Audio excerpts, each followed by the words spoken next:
What you just heard is a 17-second clip that was uploaded on WatZatSong by Carl92, and for the longest time it was once considered a relatively mysterious song that seems very familiar, yet no one can name it from the top of their heads, to the point that even an entire community was created over this one clip, searching across the internet for clues and possible leads, and there have been many attempts. Some were close and others led to nowhere, and even some hoaxes were made. And there are others that made their own recreations, and up until April of 2024, someone had finally found the infamous EKT song that a large portion of the internet has been searching for 3 years, has been found in the most unlikely of places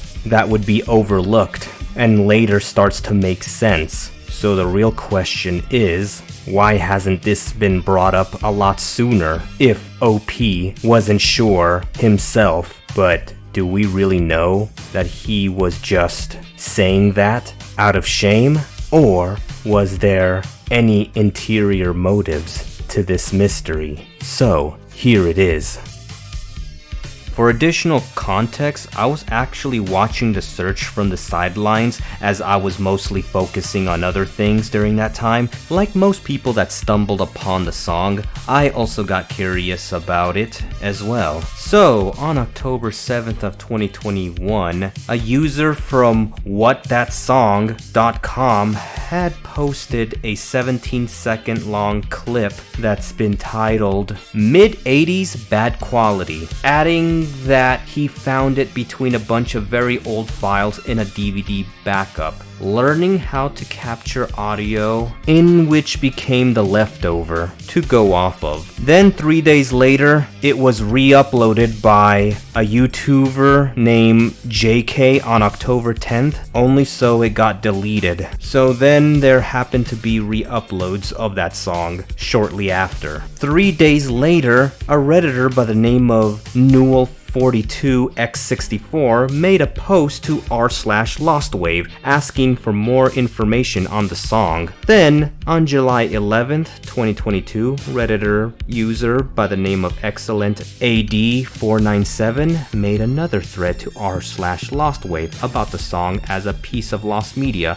occasionally updating the thread with all known information on the song, gathering over 400 upvotes in 2 years, and the rest is history. For a little over 2.5 years, the search for this song has been ongoing, from fan recreations to dissecting the lyrics and cross-referencing the instruments being used in hopes to identify who created the song or what instruments in what time period were used to even put it all together, with little to no avail. So then on April 28th of 2024, Reddit user by the name of OneTruth5867 and South Pole Ball made a post to r/everyone knows that. After the discovery that the song came from an adult film from 1986, the full song can be heard during a sex scene playing in the foreground, and on that same day, attempts were made to remove the foreground sounds and just have only the song and the lyrics playing,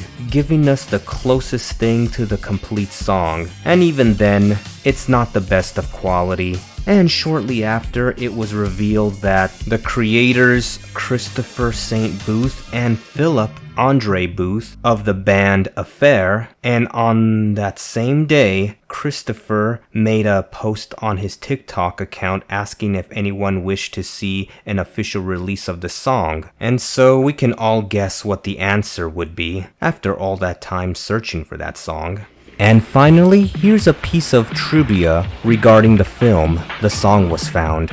Also, a year after that movie has been produced, a lawsuit has been filed by at least 6 movie performers, including a 22-year-old woman who said she had made 75 films in 4 years. The group, which included well-known performers with the stage name of Tracy and Stacey, Donovan, said they were paid to go to Sand Canyon Home last June 18th and perform inappropriate acts before camera, while the action was taped for a production that was titled either Love Potion or Squeeze Play, prosecutors said. Most of the performers who appeared Tuesday said they considered themselves actors and that their adult scenes were demanded by the story. And so the production manager on the videotaping session has initially been charged with felony pandering along a fine up to $10,000 on each account, or even facing a maximum prison term of 11 years if convicted.